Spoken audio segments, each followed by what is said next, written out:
Toe whaatalo whamau whatu Samoa I lau whaasausaunga le nei vaenga o lea fiafi ina ua se fulu minute ua te ala ititi I leveli tūlai 5 malo le soifo maua malo le tauatai malo fo I le pale malo le whaatoa toa I le nei fo I aso se fulu ma le iwa o le masina o ke topa lua afe lua se fulu ma le tasi toe whaatalo whatuai ASIATA ma le tātou porokalame o le TAUTAI ma ASIATA I lunga fo I o le tautua ma le aunanga a lau televisa whaasalalau le BLU TV po le Moana TV au kilani ni usilanei ia ai o lo mawhai ona e maua mai so lava se tafa o le kelope o lo whapeona e mafuta mai ai le nei vanga o le afiafi ma lo le soifua maua o ambai o I le nei afiafi ia ua o langa o mātou o afiafi ia e maratua ua suila mātou taimi o le ua mātou I le tau mawhanawhana lono winga e tā mai lava le 5 a o lo o whangawhanga mai lungale a asa o le la ia mātou I ni usila nei e whainga tā I fo I laona tawhai atu ia o le ua pongi na apo a wā lale eku mai e lungale mātou le la e le itaitai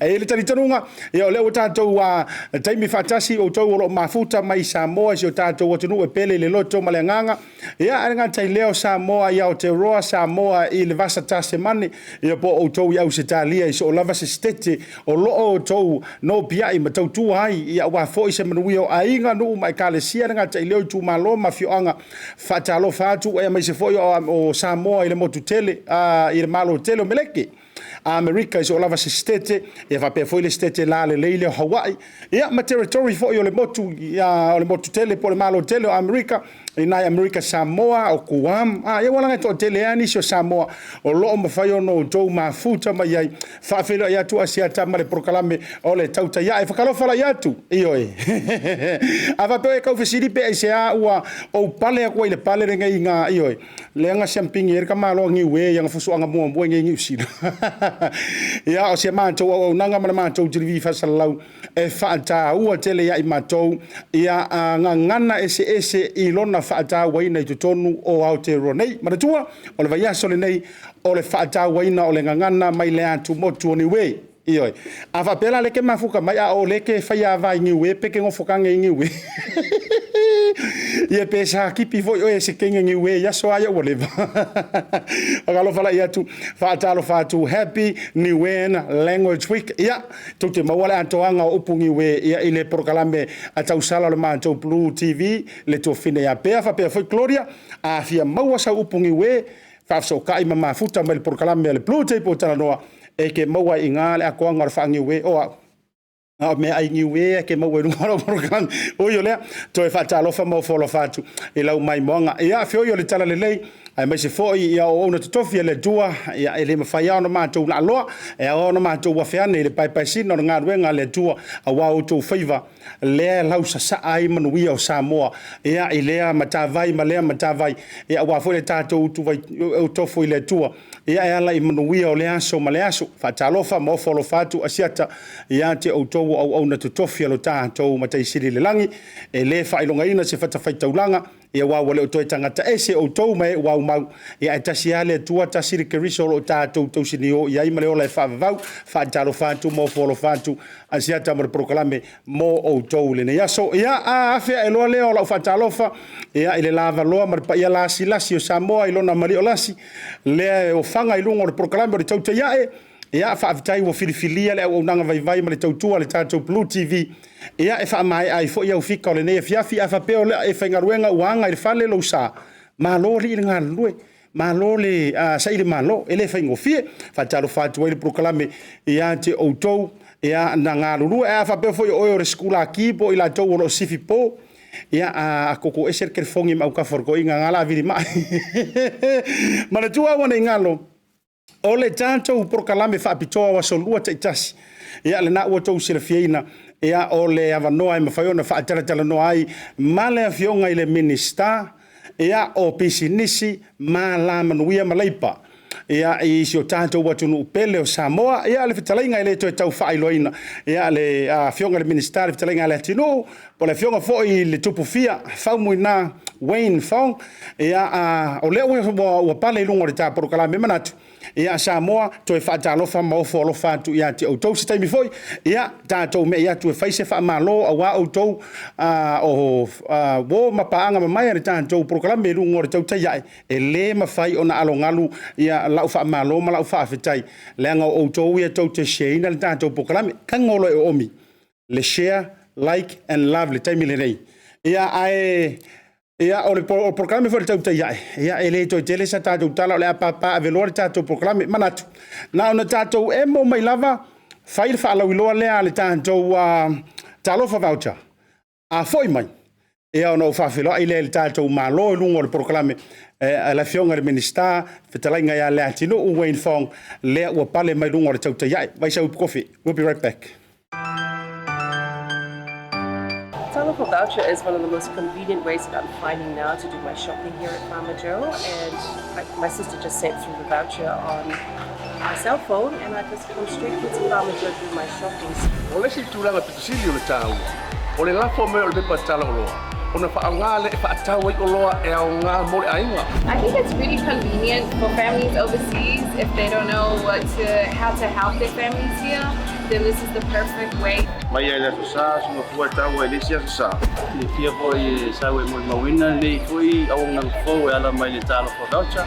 Ila wana whaatau ma me te mga oi ile voucher. Tai mo le talo for voucher ua mau le apususi o se wa fine. So se paro loa fai ngo fie a me se le tferwa i mala telefoni. Tai mi uma. Ai lo la fo merkes ona ino o ta maore ainga. Pa te tu la vole talo for voucher mo le foi au nang fo pa tai. Ma lu la le tsam pai. Pa tai talo for voucher. Teki talo for voucher.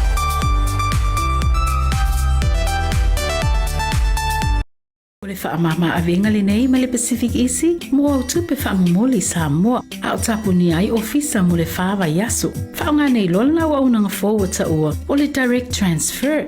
A whai wa yesa membership card ma e whaonga ina le internet banking, o le matua e whaingo fia lava. Na o le tipose mai lava lau se leni mato account, o na whaatino leo la foina o lau se leni mo a inga i Samoa. E ia inga i tahu na whaamalia ina, mo nisi whaamatalanga i le nei au unanga fo. Bala au le telefoni o valu se lau o tasi o nono po le lua fitu ono fitu iwa fitu wha. Pe text mai fo ilo suafa i le valu tolu o. Toi whaatalo whaatu mo folo whaatu ASIATA mo le proklame le taute ia e malo ianti oe a whapeo lefa to a to ai tau no ia matuta mai lo sa lungo le tātou proklame le taute ia e ma le BLU TV whaatalo wha mo folo whaatu manantu e whiwhia le loto ma le nganga e whaasilo atu le tātou wa fia mai se foi o tau o loo sila mai mo ma whaafonga mai o lea ua to ai tau no le sa malanga mai sa moa i lungo o pe au ngarunga lo le ea le fionga le Minisiter o pisinisi mala manuia maleipa ia iso tanto watunu isa mo le fitalenga ia le Leatinuu po le fionga fo ia fomuina Wayne Fong ile le vanga le fiafi fifia fatalo fatu ile fionga le Minisiter ile le vanga le fiafi ia fatalo fatu fo ile le fionga sia fe le vanga le aso me se for malu te mali ia mafelaunga me se fo ile sawao ia mani mamalu si o tātou atunu o rong whai ona mau mai nei pasalaung.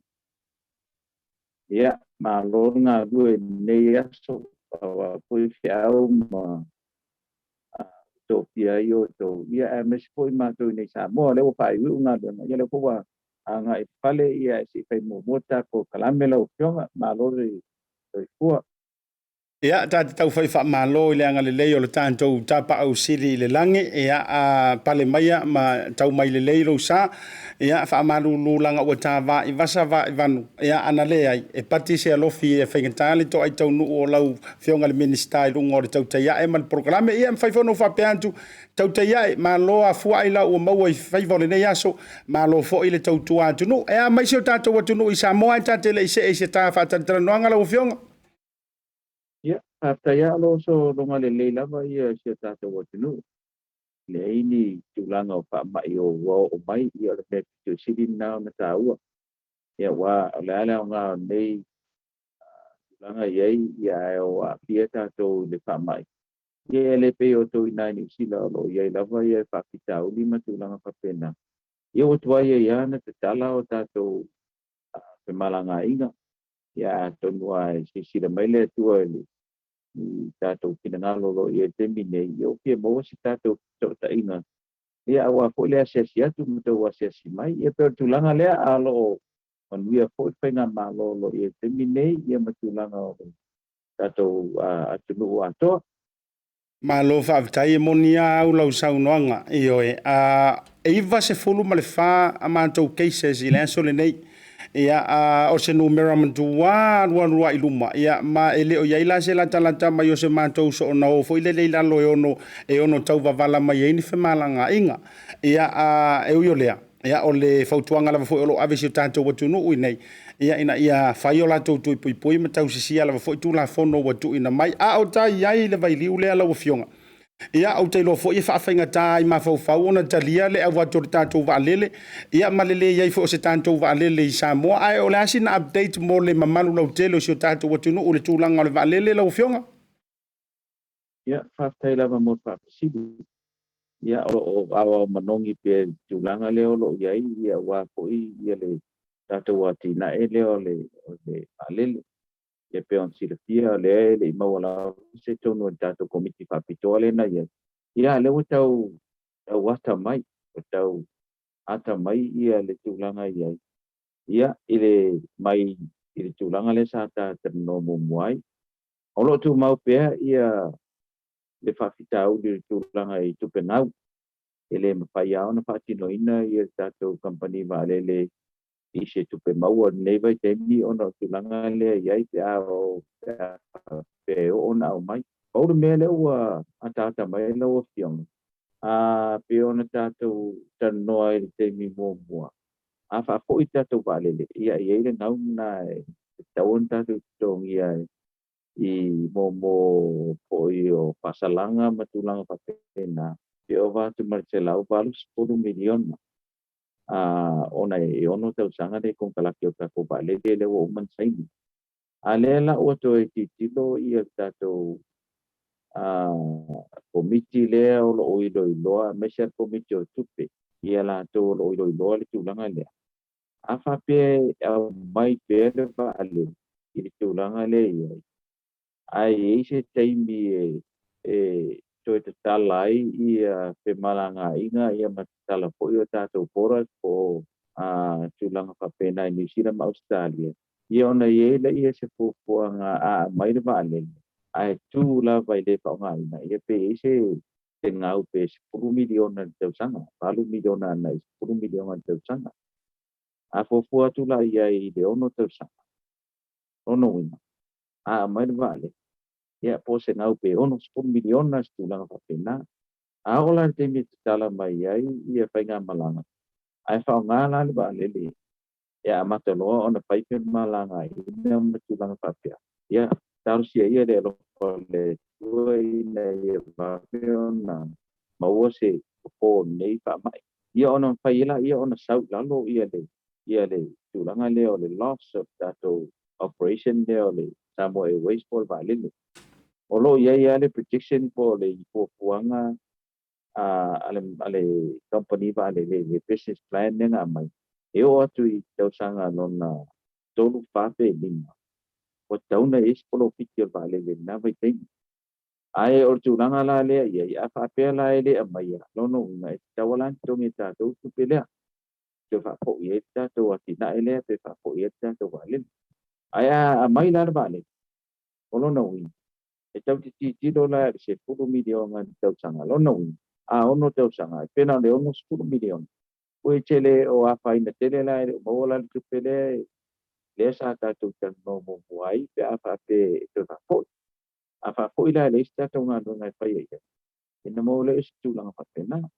ai a mai pa tu pa ta tan ia ma pa ye se po po a to nu lai e ma e sau la lo le protection le ia i pe fu miliona ne nau tau sang ia ai ta to taru sia ia e o atu i te mina wa tole e a po i e ono tau sanga ia o ye sina fa mama denga po ye se o lo fiti ia e tele ndinga no lo pia fatino de te tino vale le ma sha mele o le si check ma certification a male e worthiness vale ia me o mo e tau na fatino i New Zealand alfa la vale le o lo yo i Australia o lo ye na se pu nga wo mon pa ta tierna venga le paso le sa pa ia ai le mai ale le e pu nga lu nga tau na fatino i na sa mo e we ina ia ma fa ye ona pai fe malanga ina ai mo temine ina un pain fatino ia tu la ona va le lai o i Brisbane ala o nga venga le nei sa mo e te tau po i la on certified o nga venga le nei sa mo mo fatino i no nga venga i or va le awai le ma fai na certify na ia dato pe fa pe e dei se fa le o lo certify ia tato engineer ia nei mo le a tau ina le nga a va le an fa la vi mo va le lai tie ka pe o tin ora tie nei a o le check la e tawa na fai certification a engineer ina fai na la to patino ina nga le check ile va le le ia mai si nga dunga tau na fa tau no ina de samo e wei si nei ia ai le ma fai ko na fa tau no ina ona e de wo uti le fa nga dunga fa no ina ia tu lang ia ele nga ta ko ia au lo ia ko ina dunga te tau na fa tino le mata nga dunga o nga dunga ma va le i nei samo le o lo te ta ia le fi nga ia o lo o nga dunga la ia tau na fa tino pa ona to am fa ina ia ona lele ta to va lele ato no pai ona ferry mer vale ferry mai nei Samoa ai fa la vi ele o mo la nei Samoa ia pa tu matulanga ia pai on pati no ile no nga ia le wa mai de si o fo nga masano pe a ba be o lo school le maso a tu ai o le dua masina ia a mo foi la na fai se filinga tato komite tu pe male mato a komite fa apitoa le na ia le ale kapene ia aka pela uma na fatino mele ma mai dor vale ia lo ia ko la isi ai nga ia taun fatino to ele ngata la fa down fatino tu langa ia ai me se ko fatino ino tupe wa ele fa pe o nga venga ia lo fatali mai fai fua o la o ia le so ani le paso po i mai la to lo ia Australia o lo nga lu e fua ina yaso e so ani e tato company vale fa pena fu la ma ine Samoa ia e te tau ona update ia ka ko meno so vale le tu lang fa pena ia le un pai pon patino ina na tu lang te mine ona tatu o pai na wenga ele o la pai patino ina nga wenga le mai la tu o pai la te ia o umana a vela to mai la to tau na pai nga wenga ia o lo ina bele ia tatu vale le fa tali te mi au mai ia pe o tu langan na o pakitau di na lo ia temine ele nga te sele ia ai pe o nga ia o le pasio va lele ina ia pa na lele ia ta o tele la ia po nga ia wa pai for sele ia o sa ngale mu ila to la a nga du due ia me se foi pase se la pe o ia pe o se tali tu le la o fion ia me salo pe o tu le va ia so o mo mai se ta tu ton ai na fa pena atu io temine ia ngale o loto tele ama le ono sa a tono e o le to mama ia e te tauna mai langa o uma ona sai ni le kongkala ia ma sai ti do le se me ele ke le se ngau ia wa o tala tu sa wa o tu sa na se tu lo ta to tu ia a mai ngau a ve ngau tu ngau ya ngau ya la ia fa pena ya ko ngo fai se fo ngale le na ia fe lo ya male fa lo lava lo fio Malo whaafitai, mana tu o le ua manino a maawili ili lau sau noanga foi. Mai inisio taha whaataritara noanga o jei loa o le ua mailo ia tūlanga i le whaafonga foi ale manolo jelo le atunu. Ia lono winga o nai taati antu lava i a o le komiti le ala antou te awili lia ma su ina. Ia wa o le wharongo atu. E le aila ele nga o se amainga o se vaale le mele tupu. O le matua i te le lava fo i o fo i le whainga matulanga le toi whaale lenga ma le servicing o le vaale le. Ia lono winga ele o se vaenga fo i le fausia i se po se tasi pe o le whaafonga vaane le whaafonga le tunu. Uio lea, whaafitai lo whina ngalo malama lau fionga.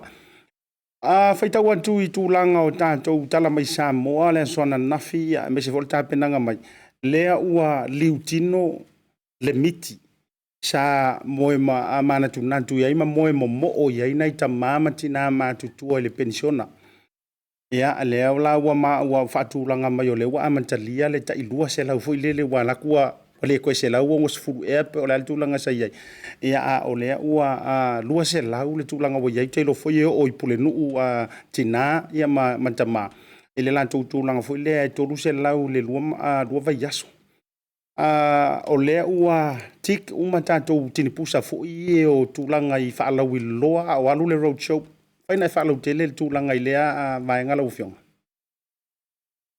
ia fa tai o le nganga na na te mai tai pa mia leo lo tai tai i neva i tai i tato pa nga malo ia me se pol pa nga malo nei o lo ia i te mi nei e pas o le nau te inga lava o tangata lau tele na ia pasa pua le manuia i tangata lau tele te do ele o lapa ai e tau tenga lu due po i si tato te maua ai o lo mafai ona fa tino me ia pe on patino ina tai pela o tulangan na i se leni o lo maua e tato tamama tina matua ia ele ngata ia o lo tau au ia mantua po yo o ila to panga ele mana o ngapa pitoa po disability ele ia ele la se database mo ila to ia o lo nei lo painga nga pule nuu masu yo nuu ia ma tamai ta e ao i le tu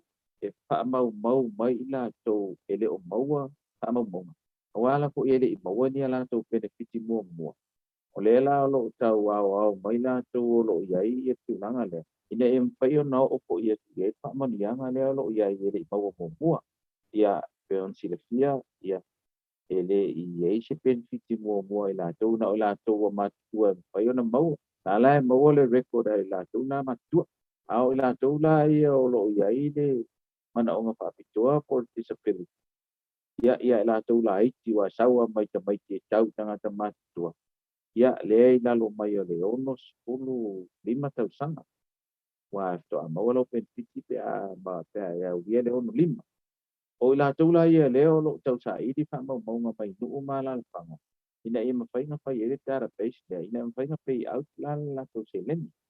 E whapena fui la ma le tūlanga le e le pa ua le tau le tise 2%. Ia ma le tau o sua vai le 2%. O mea o mai e tau ana whaatino, leo whaatino temin nei. Ia wā fui se whaamama a venga i le atunu. Ia o le fōua wā vanua le 2 se lau wafe lea mo tūmalo 5 skutas. Le em fai lo na fa anga yoi ofisa i tu malo ye e 5 skutas ma matan fa ta dia ia la to o fuang ia wa po ia polo ke ki sa union ia mo le miliona ta la e me se po yo lo ia i po se po fuangan malo pe fa pe te u ia ina io o tu tau sang po wa ato toa ma le lei uma ia polo ke ki ia na tala la go tala tupe ia anga yoi lo matulanga ia ia me se foi lewa ta o ia yo ngai pe pul oi pul no ma sui ta mai ta ia o te lo pu ila o e sina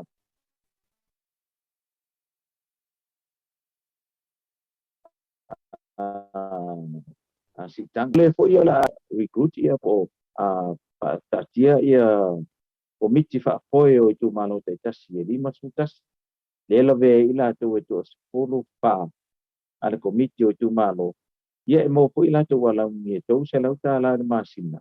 Ia lau ni la ia fa foi ai ia le atina. Fa foi le official le tu malo. Ia pe o tu langa ia o lo o ia na se le ni so son. Ia o la tu la ia la ve tu no le o le a foi o committee le fa foi. Ia ele la ve ai fa ia pule no le la ve ai su mai tai. Ai na o la tu ele ai ni nga wen. Ai le ma fa pau ma le tūlanga coordination.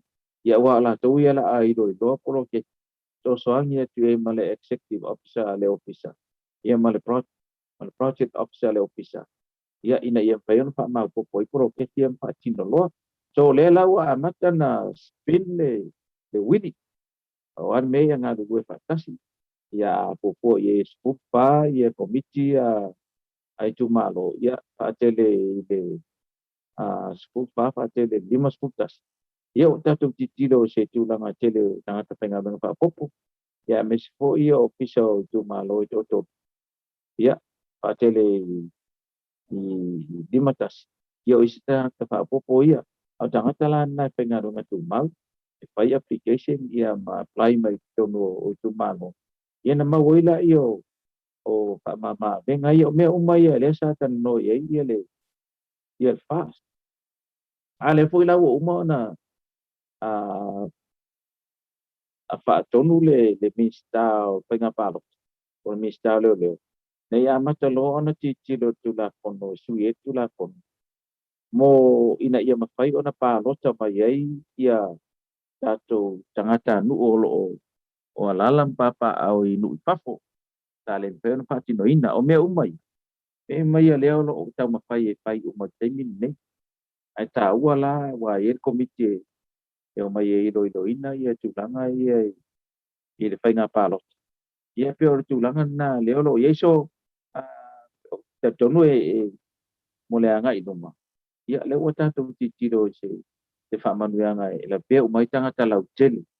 La vea ai ma o tōro i niusina. Le lafo mai eri tupe te mine. E mesi. O matua le ai ama se mea ona maua meisi tupe o le ala o tamu whai a Samoa. Ia e generator ia le economy tono Samoa. I mea o lo maua i Samoa. So soani rola e marsere ni le la fo mai o to tato ai ngai nei. Ore tu pe telen na le ono mau mai temi nei. Ya me se lo ta punia e re covid. Ya. O ta punia e tato panga malanga ono covid. Ke wa tile ya pa tato langa ile. Ile te mau ai ngai nei sa mo ya pe ore tali tu le lo pe ngai lo pa.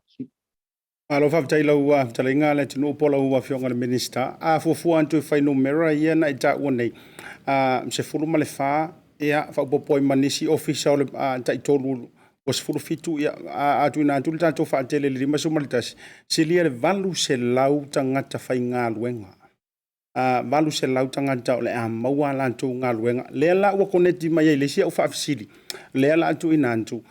Reportia mai ile Sam Observer me se foi ile tūlanga CETI ma mawalunga ai o le tūlanga ile tau re soifuanga ia tātou Samoa ele ona o Samoa foi le foi reportia ia mantou le Herald o lo la vea mai atu no lo langi fata se ma mantou ono le tūlanga ile fa mai o lo o pesi nei peitai o le na fa lo lo ina ua pale mai le fainga malo o lo ia tau fuafuanga mamao ma fuafuanga lanta mai fo i peleni fa olioli tampena i mo tūlanga fa penei mai tau atu fo i 5 miliona le sa fa matu wantu e pei o le vaenga le au tourisi ia e to e tau tapu e ai mai se o le mafatianga le na ia ma to e mauaina ia fo i le fa mama avenga ia vanoa mo nisio ilantou sa lusinga luenga mai le tono tanga luenga tourist em faina fa ala tele le tūlanga le foi la ua fa malu mai le tele nei o tangata o no mawanga to nga luenga o no ploketi miliona le nei wa fa nga solo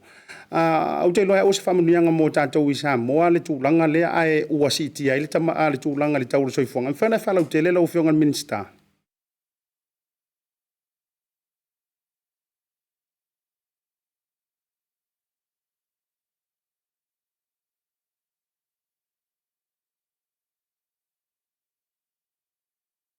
Ya, manantu Samoa se ito tau vasai foi o no tūlanga le tātou so tainga se I toi tau koneti antu lungo le tātou so tainga ma le fionga I le Minisiter. Ia au alua I le tātou whaatalanoanga le nei vaenga o le afiafi.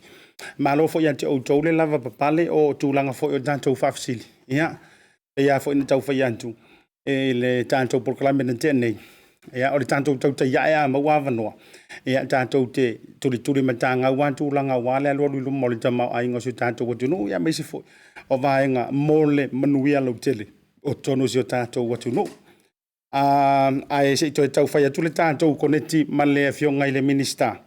Ia whapeto I maua mai. Ia ona whamai atua I leo nisi o tātou whawhisili o lo o te toi whatalo whantu le tō tele o tōlungo le tātou porokalame. Ia le sunga whatatamati ia ma le tausi a taisisi ma lore mafuta mai ngata I leo le aftalenga au matangi whale tōru ti whanga ma le tausi ma lo ale ona sai ma lore whato tō kirisi masi a ti leo ma lore sai fua maua ngata I leo le usi a si a mani tofi lau ma le tau vaenga.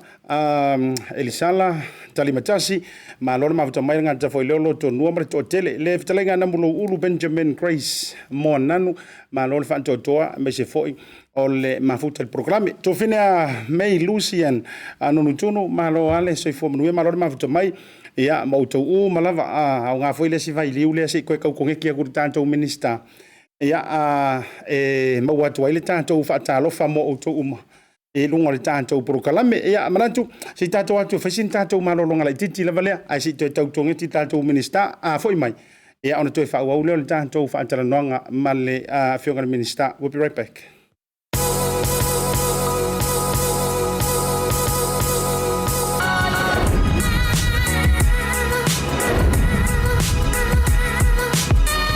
Tautua ma le au nanga remote tau sa mo service station nei tōna I maki. Ma tau te utuina lo ta vale, ma le tele o nisi o mato au nanga ese ese.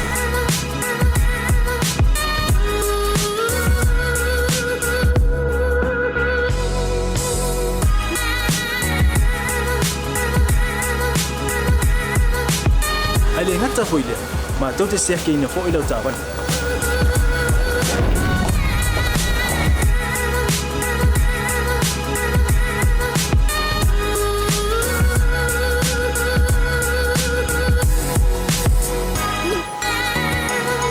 Siapa lah yang voice wow, mau lah ucapan.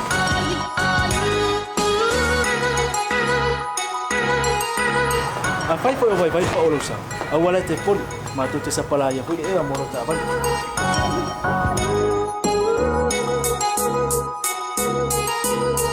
Mulu no posible fia, mua tapi lah ucapan lepas out.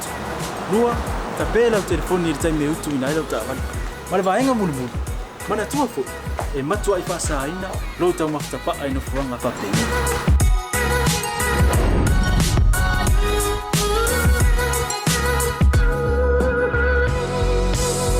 Mota Samoa. Ore mota mo Samoa. Mado te fia au na pe mo o Samoa. Aftaile fia mai. We'll see you again. God bless.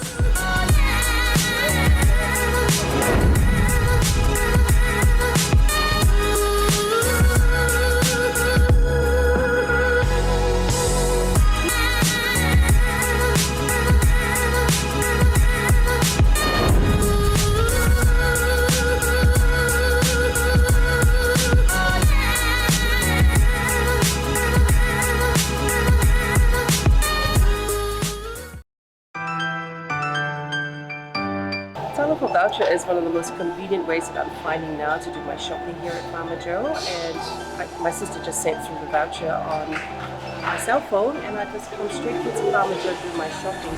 Ole si tūlanga pitusili o le tāua. Ole lafo me o le pepa tala o loa.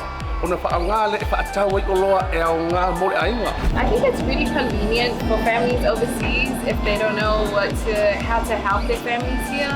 Then this is the perfect way. Mai ai la sa sunga fua tau e lesi a sa. Le fia foi sa we mo mawina le foi au nang fo e ala mai le talo for voucher. Ila wana whaakau ma me te mga orai. Ile voucher. Tai mo le talo for voucher ua maua le apususi o sewa fine. So se paro loa whaingo fie. A me se le te whai ma lau telefoni taimi uma. Ai lo la fo merkes ona ino le tama ore ainga. Fa te tu lava le tal pa cha mo le foi o nang fo pa tai. Ma lo la le tsam pai. Pa tai talo fa vacha. Teki talo fa vacha.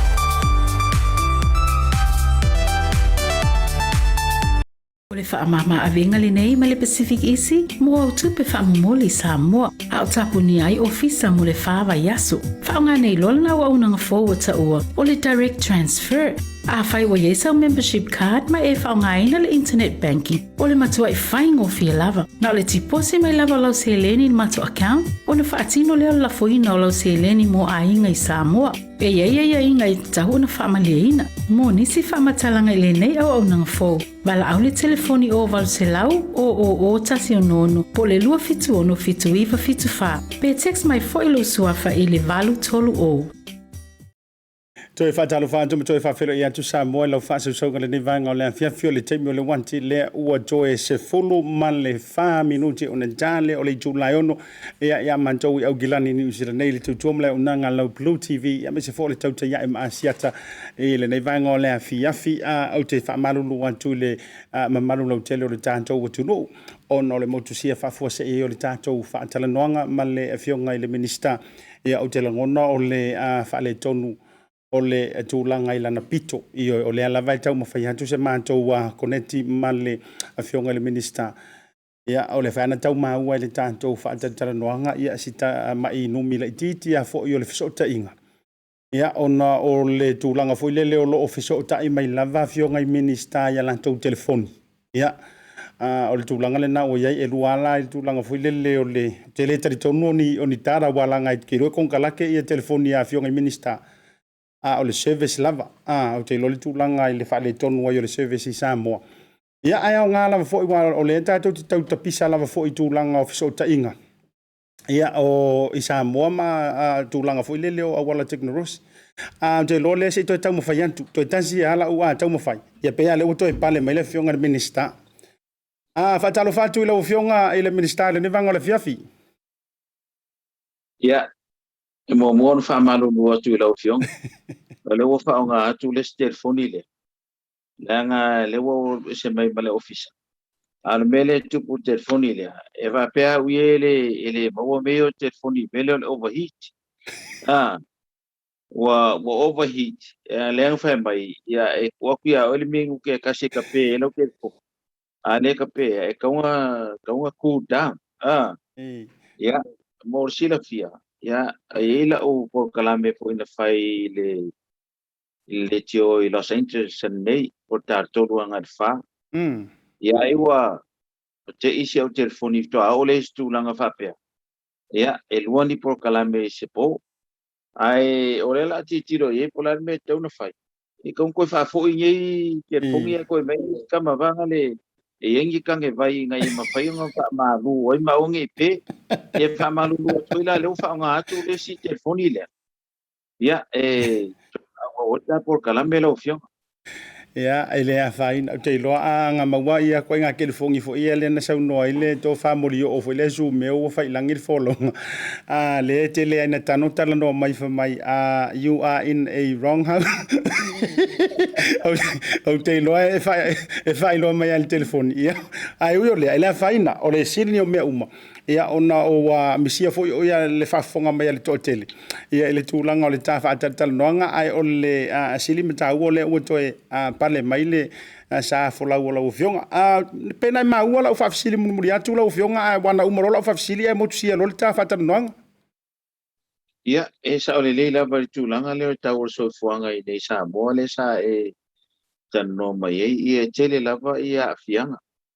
Morsi la fia ia or tulanga le wo ye wole to e talanga e tato fenga malanga o pe ya la o me ai e mo sa mo le a o fa ya sa mo la to ia tu mai lo la e fe malanga inga va le wole se va le ta si la va le sa ma sani ona saule air freight mai nai ni sila fa lua fa to do va yaso por termine na ta si ar termine o sa o le air freight le sa va le ia na ole fai ungal vai yaso after asau foila pe afa pe a mai se repatriation flight le sa mai o e mai tanga te mai ia male au ngā lue whaavaitemi e latu.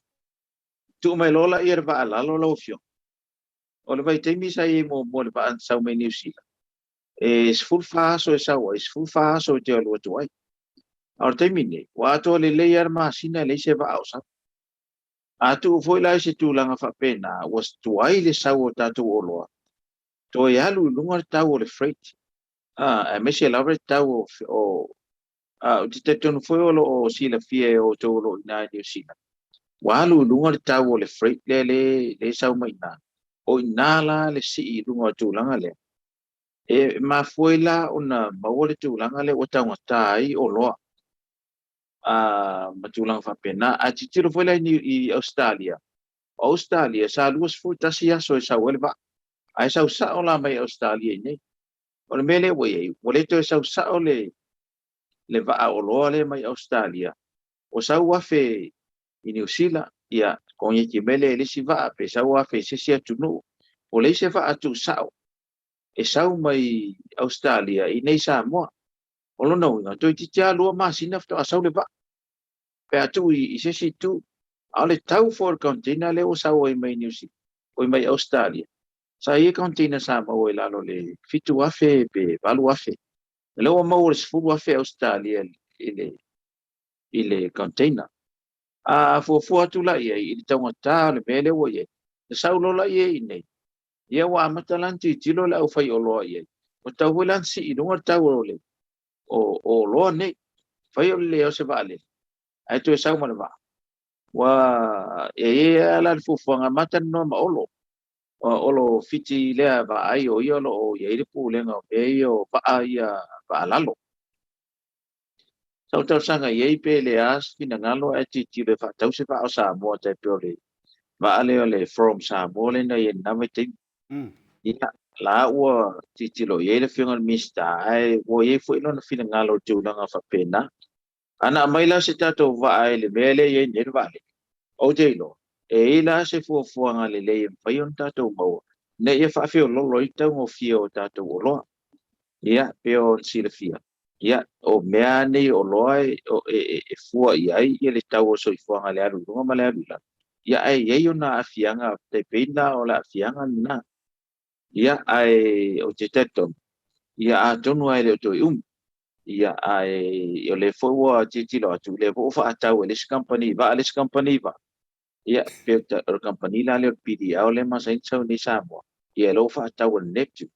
Olo no wina. O le ai e tua i ala mani va ai. Ma fa tau solo e lesi company va. Ia matasi e arva e sa mapule i ala tau i tau le oloa e mai tono Samoa. Ia tono nei a fianga na. Ai onga fianga. Ina ia mwhaiona tau ngata ila ia le soifonga te mine. Ia titiro foi lai pa sese e va le o mai e tono te mine. O le to isi tau vanga le sa fai mua i le taimi o tele tato va lele. Fai o le FEG e sau nei, ia ma le Polyblue, le sa e le na fai e ma le, ia ma le New Zealand, ia fsoso ni mele ma le Samoa Airways, ia mela le oe te mine, ia le va, ia e pule e ala, ia le New Zealand, ia pole ale, le fai ngai fai e ala tau pa sese. Ia a fua la i le tamau a inga le i tono ni Samoa. A matou le feo ia le mana o mia la, ia pa sese alua i fua. Alfa no la veo le fatatali atu matou i loa ia mai va ai o mai lalo. Ia fatatainga ia le pusa ma mo sa i lava i taimi sa mawale faselau i le pusa ma mo le mai na ia to na sila. E o lima se lau montu. Lona winga. Ele o ia le fo fa afa mai pusa apa ma pusa moa ma ia a fare tau. Ale la to o ai lunga tau o mesa i mo mua. O lona winga. Ia e te lea ia o nā whainga le o ia timi nei. O lo tau whai nei la tato malo i le teimi nei. E whai se fuafuanga e psosoani e mo le mamalo o le atunu. O lo a fia i whai unga nei. Mantua fort whai unga whai lungo i. Ia a fia i mare pepere e o a ese e pere i whanau mai. E te taula on titilo tato whai ngā malo o teimi nei. O mai tonu ar fast. I le teimi o lo mana o mia e sa moa le psosoani. Le sa no so ia le sa mai tai pa bia o toi titia ma to tuai mai awa ana fa pe mau te leo mai ia talo fai ia ile tulanga fa pena ai o lo ta mo fai si a wala e ma fai ei ona fa tino uma nei mea o me ala le mau te le te to mai me le o le long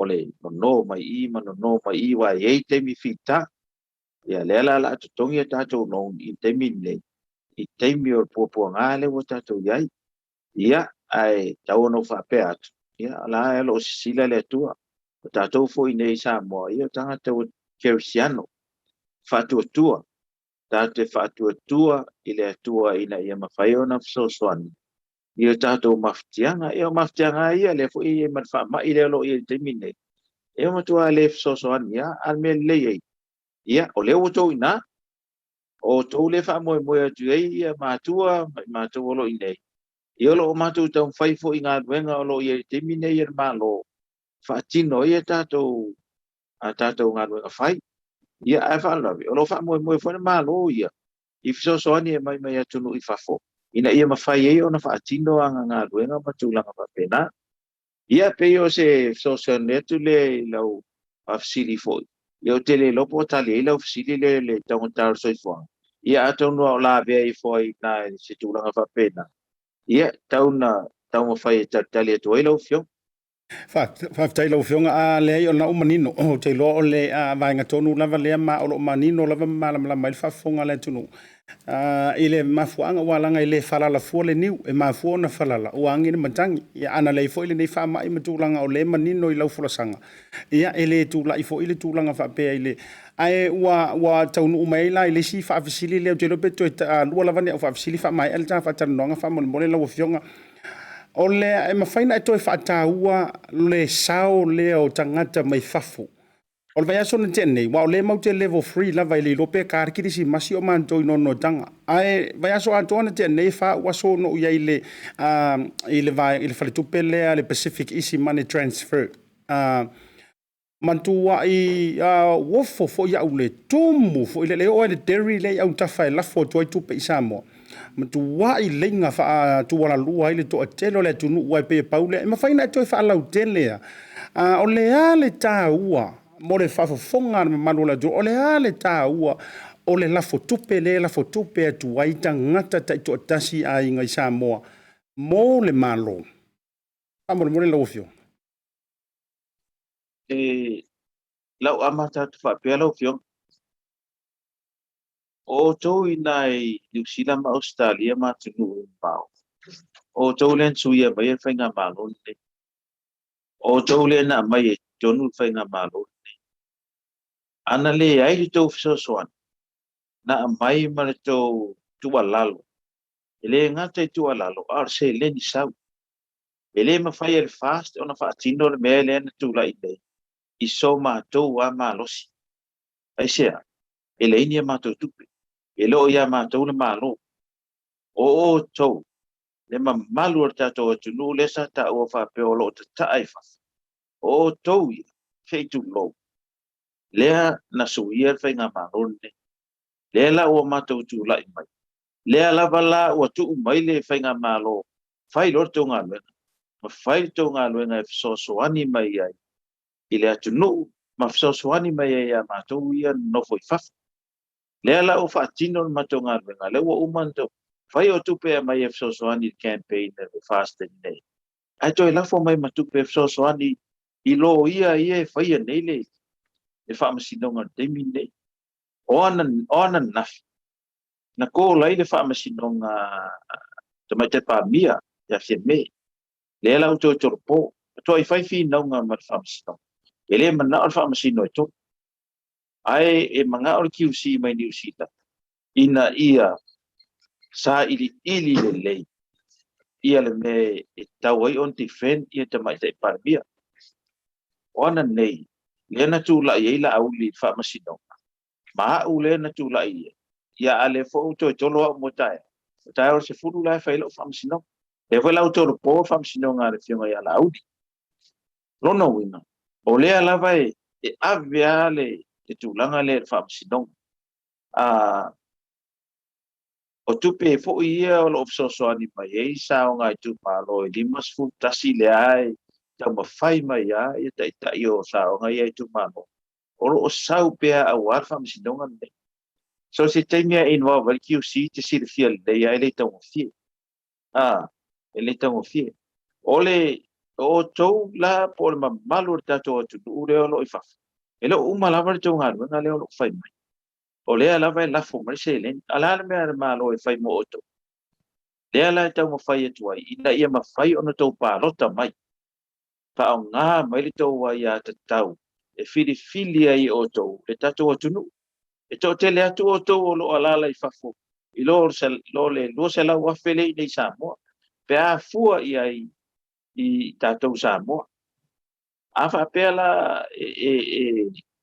o to le so ani mai le mai no se le ni matulanga o mai fa pe ai le se me tau i to ilo to o wanga le ar na fo me pa rota ilo pa rota tas ila wa ya tau e te so ani mai ya sa mo mana fa i uma fai matulanga fa pena a fai matu tanoanga fai matu sum ya sa uma fa le fi ma le sa nga tu malo di masutas o ta ua yo la to fina ngalo e au mai e tia no tano la ia fa leo te ton o mato a fontanga ele ngata e fontanga kokes ai ia te mi omi e to ton i fontanga ka peneta wa le wo yai o fa ta ua ina la leo ole leo ia o to lo yai tu mamau ia pole ala verto inga awala e ala mai ia fai ana omi ai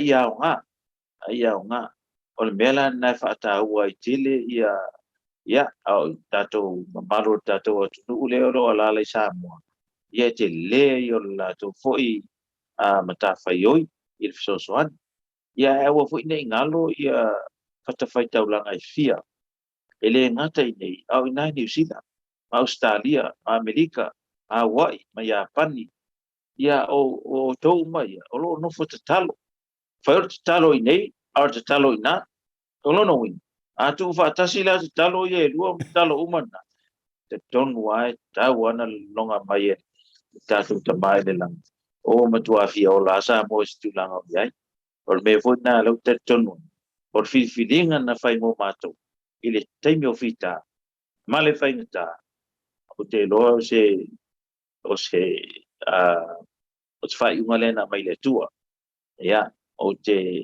tonu au ia i lo tūlanga i lo Jerusalem ia o le filinga lena mai a tonu i ni se le tonu e fo i fa pe ia la go fo e sau mau ia pat o le wo ina wa mata ne fo fa e ma se si o te sau fa ia tu ai ele e fo so manatu te sau no mai me fa pe mai o le fionga Minisiter ia no waru ton wa o ta mai titi no waru fo ton wa o le o le ta o na te mine ale la fa popo e luma male o le ngoa o le Minisiter ia fa popo lo Minisiter ia tu lo le male honorable Minister tu la se si ia o le top le o fa nga me ai wala ngi ngalo ya oi wa fa ya na be se le tu le honorable Minister ia to tu fo le na oi ya fa ye tele alu le wala le sa piki ai ma to o me vola na le sa no mai ta mai ta pa mia ia tato wale o mato no le wala tato walu tu la fono le rule of law yo e woni tato pese ia tato le alu vai o le ala ta ma faia venta la ufionga ia e te tonu le ia o le wa mato ia la mato tua o mato o ona ia ona ia o to le ngata nei mau te o ona mo o to lo no fo mala le fafo ia o tau umisa fa matalan ona wa foi claro sia ongi overheat telefoni le o tan no atu ia wa le wa be se kama le ma ko mu mai ia al mesi ia te tonu po wa family ina lo fin ngalo talisa o lo fa sili na mai Malo whaavitai. A peo le manga ia foi lau tamarona lua lea lau whionga Minisiter mangingo. Le manino le mai tamarona lua lea te loe le Tupuolaola. Ia ua mo miare mano longa sta mua ai ui o lea. A whaavitai o lau sa whaafisiri muli o na whaamatafi lea no fo ai olo e lo whaantu alu lo waso ia me se fo whaatara noanga. Mai le to fitu lea lau whaafisiri atu e tūlanga lau e tele o le tāpenanga le tō wanga whaapuvai. Mai le to fitu leo le a fata pena mo le luino no fo o fainga balu talaiti. O lo ai filo mai ai masitasi o tamali i e leto e tau whaailoina le tūlanga i lana tautua e le nganta o Samoa i vai tūlanga o ngaluenga le malo a o taalonga asio tātou watunu. Ia le fionga ia whale o mawainga. Ia por suafa walau i loa i le larolangi me Samoa. Ko ingo tiki iyo e le fionga ngā fitasi a fui mono titi mai tafua. E fate ia fo i le whaamanu pe a fua ia i le anga mai i tausanga watea o le uso fo i matulanga tu lou le tu ia tua whaanofo. Ia peisa e se le te turimanu sa fusu mai ai. Ele o le aungala le o le wingo la o whaafisili. La so fina ngalo ai maise o le te le o le reputations foi le o le tamali anga o le nei tamali o le atunu e lona ingoa le lei tono Samoa o anga tu tapenanga lona i tumalo. O le astona i nei se fulu tae au e o tuai le fast i ale pata i tupa lalo. Ruma Ia lalo, tupai lalo. Tupai lalo. Ia o inala le la fa ile roadshow falo mabaina. E o uma ia kapeneta o uma ia malo uma ia matpalmia mamato uma.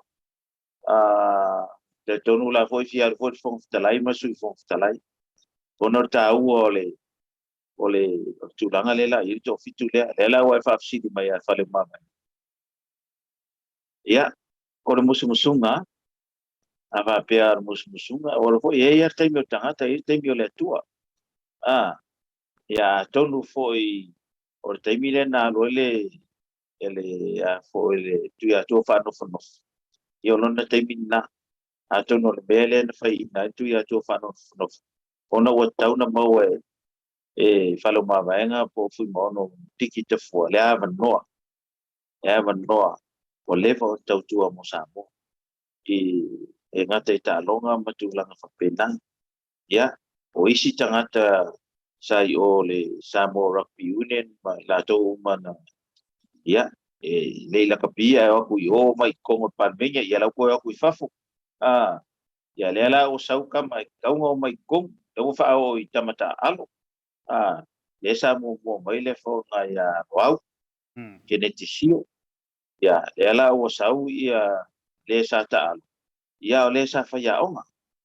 Ia na e te sirfia tau le tau e tua sa moa i tūlanga le pamanuianga na o iai ia tātou taito fitu ma taito sfulima i lalo la o fulmaono le po whalu mawaenga le tiki te fua.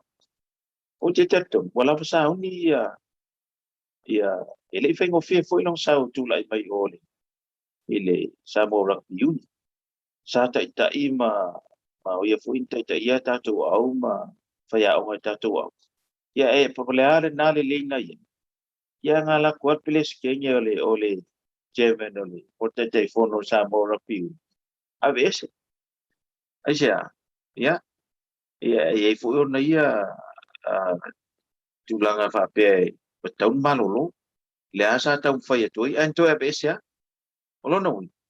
Le lau mawhau ia le fionga ia palomaba. Pe umala o lo taimi lea.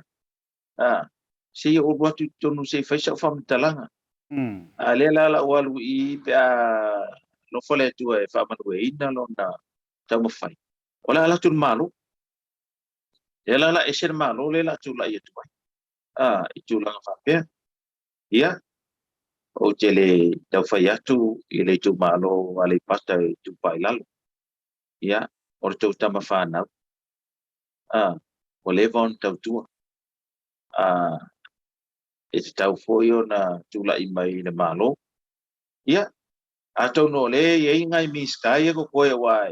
E le whaonganga i si mi sky, bua vanga le ia ia. Ia, e kai pong ko lasi finga lo le to mai kai parmia. Mang ko le whaapopo e whainga malo le te nei e kule.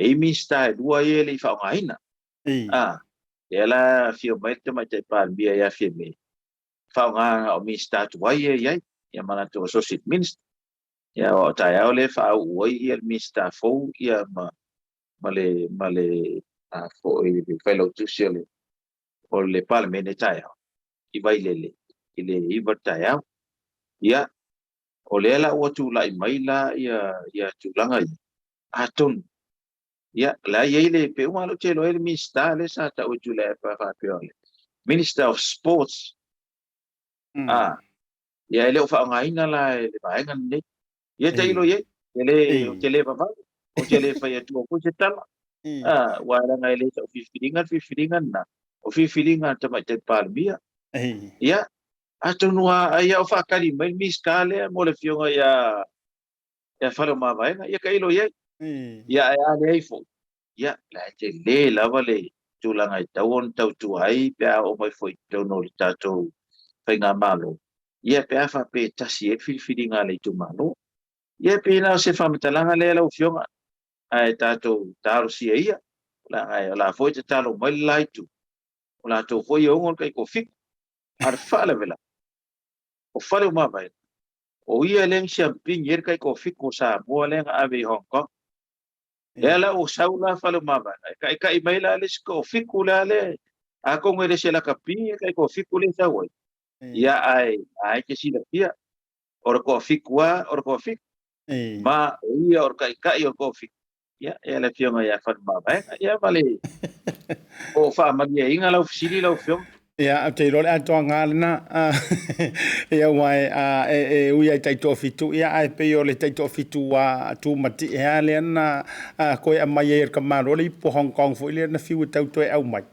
ya ai o te role ha se si pu le atu mati e wa fo tau sinio ngolo loma na oni manatu e fati ala ai fa tai fa to fa la inga la wo fionga ile Minisita ya ala fo tu fa mai sa unio wo fanga ya po le se si vai ngai te wa misia tu te fiesi te finangalo e fa ilo mai mo le nei vai aso ya o anga fu ai le vai aso fo la wo fionga ya le ai lo fionga fa tai te le la mo le abanoa mo fo na fa malu atu le tato au fa fonga nei vai ngole aso ona I tulanga foi fa le tonu I tulanga o fa so tainga ya me si foi po la foi se fa mtalanga po se tala o le tau tamali I to fa longo po to fa fonga sa mo ya lo fa mangalo mai yo sa wa Minisita ai ste be e tau lusi atu ia na tala ma tulanga fa pena ya te tetonu ya tu te fa mangalo mai le wauna e po le atali foi ya ai mo boli atu lo fa ngai tato watunu ato sa mo ato faiolo o palongo mai mama o mende o na ya to mon via lava ya talo mai pe mo tato ya me se si tato watunu ya me se foli tato fainga ma lo ye termine ya fa pena foi lo fionga siata ya mo foi le so fo la le mar so fo man we la ofio ya ma fai tete ya wala mane alulunga fai numero covid ya o to la alu iluma ya ai te tono lo sa ngale mupea ya so tato o tuna mo le foi o lo fangai na yo ai nga uma nai na New Zealand na tu te sila fia ya o to na yo ai nga ya mas foi se o fa na na New Zealand ya mo boli atu le fa tai tele I se o whanau ma whanau ala o whanau na o foi na ia o le to ia se filo ina ia se temi tātou filo a ia ai soifua ia ma manuia nei a fiafi whaftai ia malo whaftai tele ia mana tu foi failo o leo ma fonga tau moli o le fionga I le lipule le fionga ngā whatasi a fui mono anai manten anai moli tuaile whaftai ia I lau fionga me se fol pulenga li tātou Moana TV po le BLU TV ya me se tato tautai ya ASIATA I lau fionga le Minisita o se fianga o le loto ya ona lau fa pene e mawai se avanoa o lau fionga ya te ta ile soa wale fa fonga anga le mamanu lau telo le atunu o fo te tauso matamuli matulanga e tau fa anga penga per saunoanga mamanu ia o te loa ua matua manino ma ia le lava loa o Samoa ia I tūlanga fo I pea e sua I le vatele ia ai whamangalo fo I se leo o le nei tuar proklame o la fo I le tūlanga o le nea fiafi ia awali tia e le tua toi taimi o lo o momoli e tolo whaanga o le fitalenga ia tuilangi ia tuna tuilangi ma le tātou sauwhanga I tū malo I lima suma le tasi lewa umaua li manga ingei. Ia I lau fionga le Minisiter, ia mai seo le tātou whainga malo, mo le tfoi lo whaanga le fionga le tamaitai pāle mea, mo le taitai whono, ia mautou mai Samoa. Tātou whailoa I le taimi la vantasi I le vaiaso le asolua. Ai mo le taimi nei, whasoi fuaia, ma ia manuia. Whasoi fua. Aftai. Ia, Samoa o le nā ua mai ona tō le whale o tautai le nei aso. Ia, ua manatu fo ua le sili foi o le tautai. Ioi, ua ae le whaiva. Ia, e foi le tari tununga ua e manuia. O le tātou prokalame le nā o le tautai iai. Ma ASIATA le nei vaenga o le afiafi. Ina ua se fulu ma le 5 minute. Ioi, ua te ai nei le tū la ono I le taimia mātou I au kilani ni usila nei. Ia o le asela manga o le tautamali, le ua tau whaafonga, ia ua whaapaimaloa tu ma whaapoipoi lili atu, ia se saunoanga le fionga I le Minisiter. Ia la foi fonga vatele, ia manatu foi, o le nau te inga lava foi, o le loto malenganga o le tātou BLU TV. Ina ia mawana ia vanua whapenei, e au mai ai e fionga I Minisiter. Ia ua o la tonu olo iai le tali I oe ma le le ai ia ma le se iloa. Ia ua lau mai moanga ma le lau silafia mo o tau e mafuta mai au sitalia to telefoi wo ma paanga ngata I leo a inga o loo mafuta mai whaataro whantu ASIATA ma le proklame ia le sungar mo leo ia tavui ASIATA misa simo le mafuta mai te lopo I nai me le pone.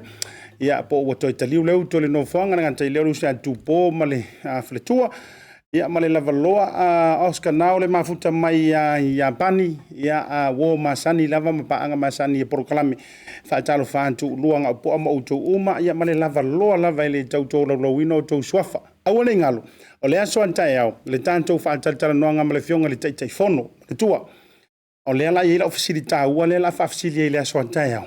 I le fionga le taitai whono le whaatua toi le tua sama utasi, songa le lau le mali e toa. Ia ele tūlanga le toi fesuia ina fo I lea o le tūlanga e eitu malo ia la sauni le whainga balo talaititi. Le ua toa lua, ioe, instead o le prokalamele na tu e whai e taito tasi. Ia, ni sina o whaafisili highlight ai mula so tae. Ia, tango lo e share ta prokalamele ne yaso, ioe, a whai ufia fia lo loto tango e omile share, like, ia, malav, whaasoa atu tanto prokalame. Ia so taitasi o le aso antai au o le fionga le taitai fono po le fionga le Minisiter o whaatoanga mwhainga whaiva le sunga lau le mali toa le utea pola taiva o Smith. Aso tofi o le pokalame mansani ma le fionga le Minisiter o leo leo fale pui ma le unanga taunti nei mu le fionga ia whawalo Harry Schuster. Ia ona tātou whaatili ai lea mo le aso whalaili. Ia e longo pui ali ia tulava. O ai sentasi ia o le whaamanu ina le aso wharaili. Ia wā fwoi le whaataltala no ina mo le tātou proklame. Ia pia fwoi le usia matiu. Mo le tōro whaanga fwoi le tamai a vauliko. La mafuta mai satu paitea mo utou umalava. Whaamanu ia le tua ile nei a fiafi. Ia ma le angātu I malo longo le pō tātou tua e whitapai. Le taimi la metasi I le aso antai au ai mo le taimi nei. ASIATA ma le proklame le tautai ai ma le unanga le BLU TV. Lofa te le atu mo utou. Asoifua mai amanuia.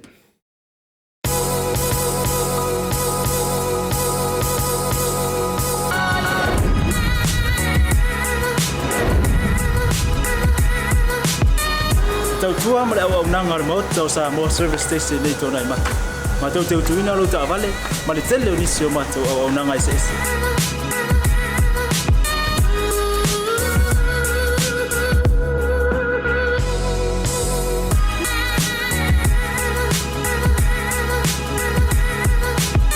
Ai le ngata foi le ma tau te sia ke ina foi lo ta vale.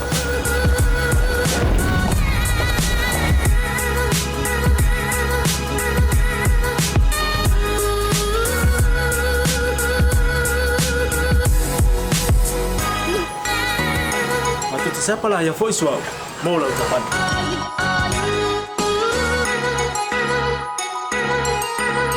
Apa itu yang baik Pak Ulusa? Awalnya telepon, matu tu siapa lah yang punya mau lah ucapan.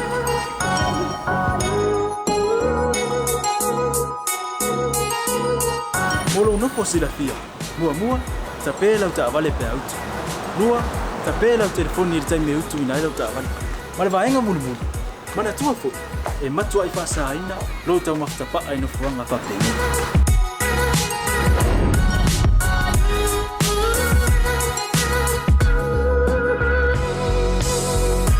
o Samoa. O le maota Samoa Samoa. Ma do te fia e au na pe mo o Samoa. Maftaile fia mai. We'll see you again. God bless.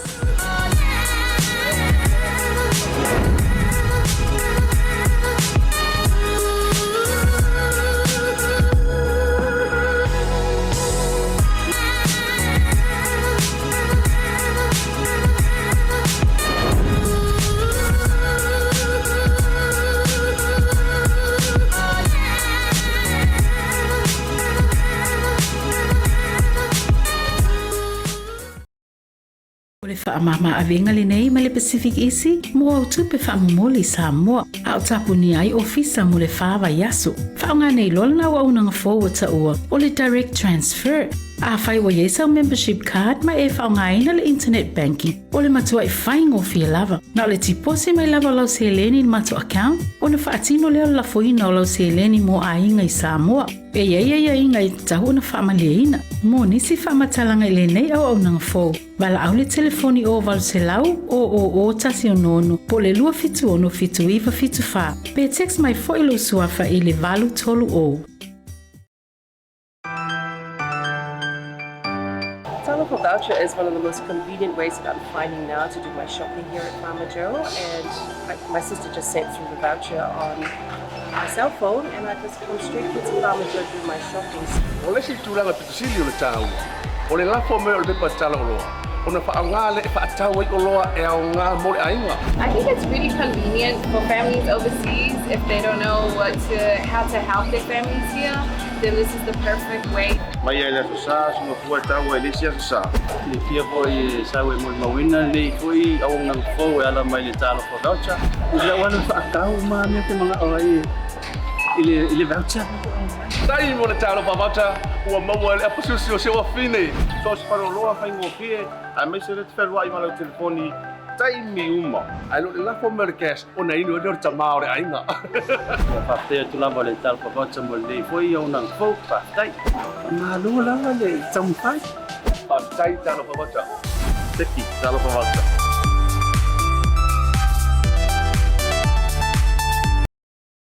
So much for tuning in to Ben Claudia Blue Table Podcast today. We will see you again tomorrow. Koe kia! Oh, whanau koe ki whe? Whanau ke whakahako. I'll see you tomorrow. Oh, more like whanau ke mohe. Bea! Whakahako. Study. Mohe, sleep. Happy Niuean Language Week. Koe kia!